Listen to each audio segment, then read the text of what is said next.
I'm traveling from Antalya to Sweden, and yeah, I think about staying one night here in Arlanda right now in this lovely hotel room actually. But the thing is, I booked a taxi. It took like probably around 45 minutes. If you've ever been to Antalya before, they have like at least 2 check-in points that you need to clear with the bags and everything. At that moment, I didn't really have time. So I went through the first check-in bag, everything went fine. And then I saw the queue was 241. So it was only one queue for the TUI flight back home to Arlanda. It's actually only one person, and she actually wanted to have the bags inside the plane, not the cabin. Because it was like late, a little bit late. So it's like need to have like emergency thingy for her. The lady that was sitting and helping her went away, never come back actually. And there I was standing with the passport and thinking, am I actually gonna go back home to Sweden, or am I gonna stay in Antalya for a couple of weeks maybe?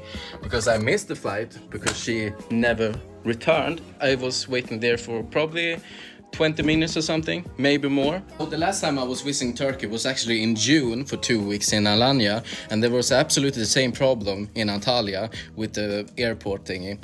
I don't know what is going on, but it's super messy. It's so confusing. That time was even crazy because I only had like 10 minutes to even catch the plane because that was chaos. This time around I had the gate 65, so I was in the same plane, because the last time it was 64 and I needed to find 64, and it was like in an elevator you go down and like a labyrinth I didn't know, and I was alone also. So it was like, if you think about it, you only have like 10 minutes, you gotta find something, you don't really find it, and you're trying to figure out where it is, and absolute chaos. And there was like so many people over there in June, and like everybody was flying.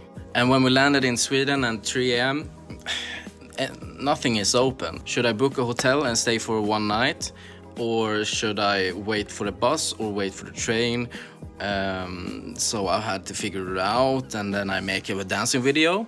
So when I did the dancing video in Arlanda, I was actually checking left and right to see if there were any left behind after everybody had picked up the bag. Did the first attempt on the dancing video, I didn't really like it so much, so I deleted that, trying to redo it again. But there was that one guy, and he was like literally sitting there for like 15 minutes or something. I didn't even know what he was doing. He was not cleaning, but he was a worker, I suppose. So maybe just a break. I was waiting for him to get away, make my silly little video, and he did, and I actually could make my video a second attempt, but that didn't look so good, so I made another one, and I was fine with it. It was good enough. So I'm gonna stay here for at least one day and just have a relaxing moment. And the hotel was actually quite cheap.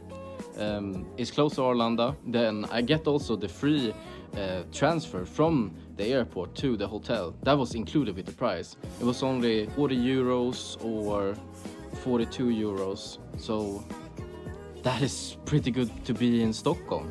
Don't be uncomfortable about filming yourself in silly little dance or sketches. Whatever it could be, nobody gonna care at the end. It's only gonna be the haters that is gonna like hate on you for some reason. That shows more about them than it shows about you, because you're just like their dream. Have that in mind, press record, see what happens. I made some very good friends, and probably one that is completely changed the life. I'm really happy for that one. You're gonna make something happen in your journey, and I'm gonna make something happen in my journey. Maybe vlog time, I don't know. 360 days vlog challenge. I'm gonna do 360 days vlog, one vlog every single day. And can we do it, or can we not do it? Time will tell.